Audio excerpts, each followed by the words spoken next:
Blake, this is Gary George, Hamlin Valley News.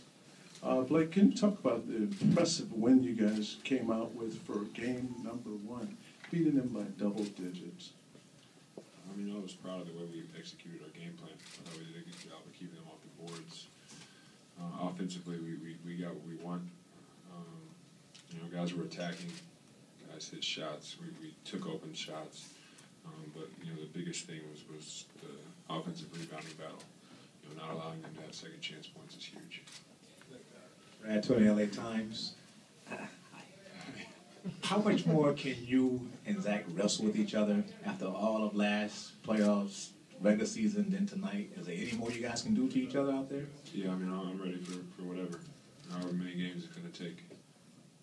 I'm ready. So, if that's the way they want to play, if that's the way he wants to play, let's do it.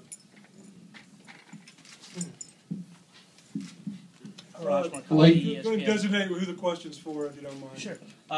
Chris, we've talked about it a lot coming into the playoffs, but how much this team has grown, when you guys were down, or I'm sorry, you weren't down tonight, but when you were up by 1 or 2, you guys extended the lead. Yeah, we just try to contain them, you know what I mean? Try to keep those guys off the glass. They got into the bonus with 8 minutes left in the fourth quarter, and we just talked about guarding without fouling. Blake was just in a tough situation tonight where we tried to keep him on the court, and it just wouldn't happen. So we just tried to control the game. Ted. For each of you, how would you describe the Zebo versus Griffin matchup tonight? It's going to be physical every single game. That's the way he likes to play, and that's the way you have to play. So, as long as at the end of the game we're winning that rebounding battle, and we're up, I'm cool with it. Blake, how did your back hold up? I'm over here. Sorry. How did your back hold up tonight? It was pretty good. It was good throughout the game.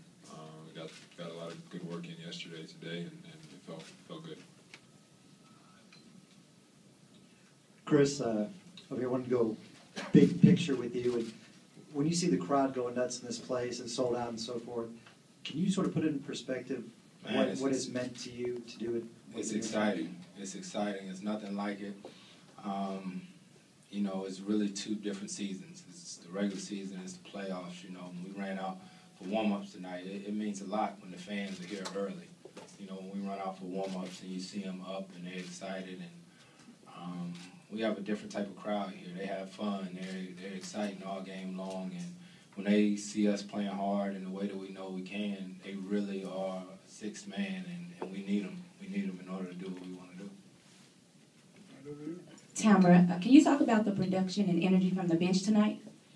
Yeah, we're used to that. I think, we have the best bench in the league, and when they bring it like that, I mean, we sat the fourth quarter until maybe 5 minutes left. Most teams usually can't do that, and I stay in Bledsoe's ear because he's the catalyst. He's the guy that leads that ship. He's the guy that's a game changer, and when he's playing with that aggressive mentality on both ends of the court, we're tough to beat. Maria. Chris, talking about Chauncey, he wasn't able to play in the playoffs last year with you guys, and he really sets the tone, and I know how much it meant to him to be playing tonight. Can you just talk about that? Yeah, Chauncey, he's the big brother of the group to all of us, so he's been so excited just to be back on the court, but to be back in the playoffs. This is what he thrives for, and Chauncey doesn't have to score a point during the game to affect the game. He's one of those guys you see when he's pushing the ball in transition, everybody's eyes get big because you didn't seen it before. So he's one of those guys that commands so much attention. He makes the right play, he makes the right passes, and he gives me an opportunity to get off the ball, and that's when we really get going. Chris and Blake, you guys had 1 dunk tonight, pretty unheard of for this team. What were they doing to keep you more on the ground? I just decided not to dunk that often tonight. I just wanted to shoot floaters and stuff like that. I'm trying to save it for when I really need to. I don't know if it was Blake's problem. I just wanted to foul. No, I mean, they do a good job. They're tough defensively inside, but, in the end, I got guys made shots, and that's really all that matters. You know, we don't live for the dunk. It just happens sometimes. Couple more Most for of the Blake and time.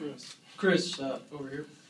You played with Chauncey Billups and Eric Bledsoe at the same time. Obviously, because of injuries, you guys weren't able to play that much this season altogether. But what kind of, what did you guys provide to give Memphis some problems there? You seemed pretty effective late in the fourth quarter. Well, it gives you almost like a three-headed monster. Almost took me back to my college days when I was with Justin Gray and Teron Downey. And, you know, Bled is that blur.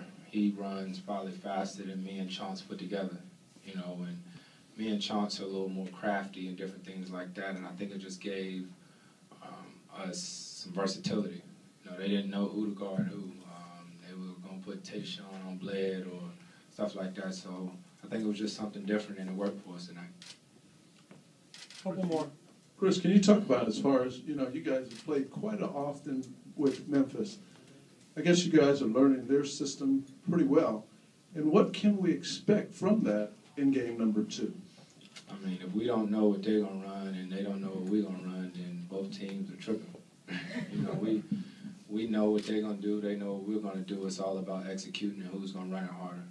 You know, you know they're going to go high-low, but that's why we're professionals. Guys are still going to be effective with it at times, and it just comes down to who wants it more at times. And, you know, it's only game 1, and it'll be interesting to see how teams adjust for game 2. One more, Ted. Besides the win itself, how do you grade this from a team standpoint and leading into game 2? What you need to do better, you think? Because, you know, they're going to make adjustments as well.